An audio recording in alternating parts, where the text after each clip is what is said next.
Sa 4 na pahinang open letter na ipinost sa kanyang official Facebook page, binatikos ni Sara Duterte si Philippine National Police PNP Chief Romel Marbil dahil sa umano'y kasinungalingan nito tungkol sa pag-withdraw ng kanyang police protection detail.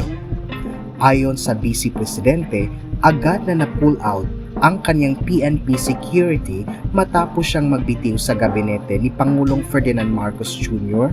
Ang komento niya sa kanyang State of the Nation Address SONA at matapos lumabas ang isang video na nagpapakitang gumagamit umano si Marcos ng iligal na droga. Sabi ni Duterte, ang relief ng mga PNP personnel ay dumating pagkatapos ko mag-resign sa DepEd. Pagkatapos ko ihambing ang SONA sa isang catastrophic event at pagkatapos lumabas ang cocaine video. Iligtas natin ang ating bayan sa lahat ng kasinungalingan. Let us call it what it is, a clear case of political harassment. Ani Duterte.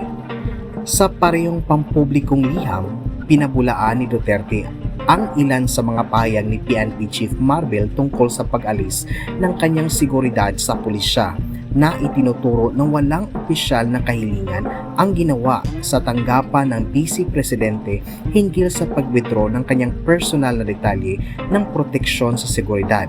Taliwas sa sinabi ni Marbil na mga paninindigan. Sinabi pa niya na taliwas sa sinabi ni Marbil na walang banta laban sa kanya. Ang footage ng pag-alis niya at ng kanyang pamilya sa bansa ay isinapubliko at kamakailan lamang ay sinubukan ng mga pulis na kaso ang kanyang tirahan kung saan nakatira din ang kanyang mga anak. Tanong ni Duterte, ano ba ang ibig sabihin ng threat sa iyo? Ang banta ba ay maaari lamang magmula sa mga external elements? Hindi na ba threat kung ang harassment ay nanggagaling mismo sa mga tauhan ng gobyerno? Question niya kung bakit iniwan ni Marbil ang 45 na PNP personnel na personal niyang pinili para sa kanya kung walang banta laban sa kanya. Pagkatapos ay sinabi niya kay Marbil na asahan ang isang liham tungkol sa pagbabalik ng 45 na mga pulis sa PNP. Sabi ni Duterte, tandaan mo, pagdating sa seguridad ng aking pamilya, ako ang magsasabi kung sino ang karapat-dapat, hindi ikaw.